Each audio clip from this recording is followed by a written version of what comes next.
Oh, Jimbo Fisher done went and lost his bowels up on stage when he was asked a question about whether the NIL deals contributed to the number one class. Went on an epic rant, took his shot at not only Lane Kiffin, but Nick Saban as well. And then Nick Saban, of course, had to return serve with one of his own hypocritical shots. All these coaches pointing fingers back and forth, but we all know y'all ain't got to try to pretend anymore. We all know that you do it. We've been knowing for quite some time that you all pay those players. So let's talk about it.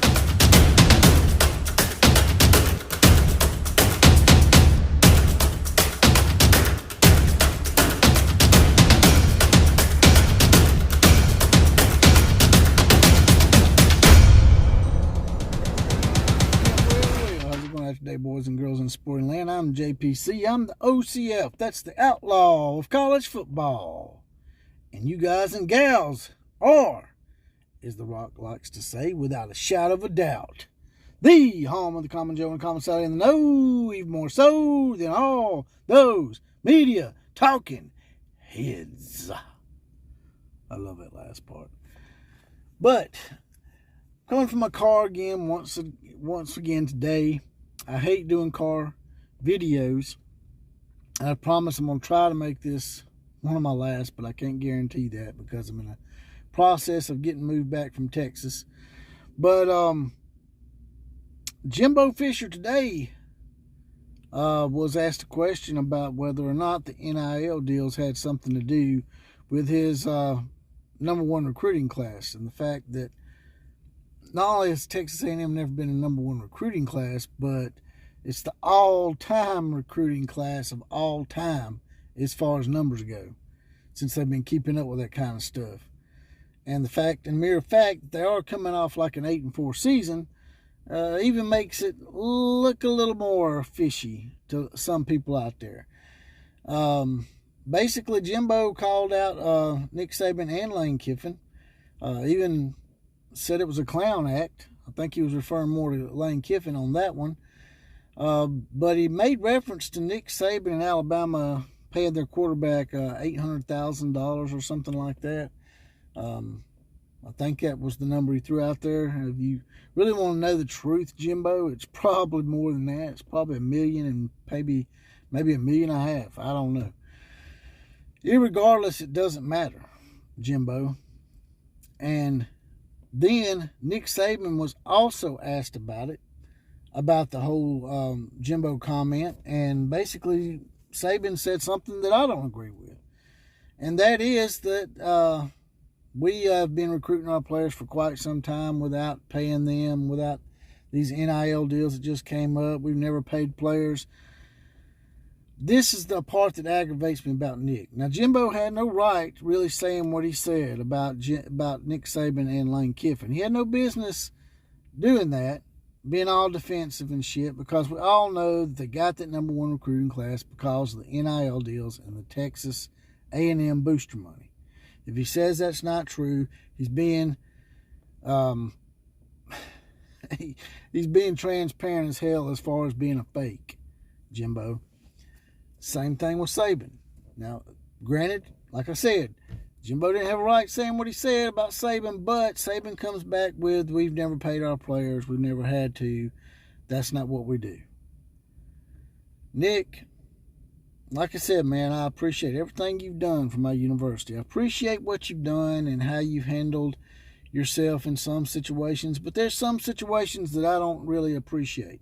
I feel like that you've gotten a lot of fame from the University of Alabama, and that you are sometimes somewhat, you abuse that fame.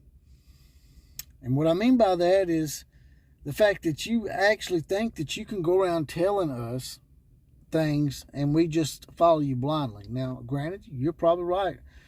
30 to 40, maybe even 50% of the fan base probably does just pretend like they don't see it or pretend like they don't think about it. But deep down inside, I would say 60 to 70% of our fan base knows that every university, including the University of Alabama, has paid players.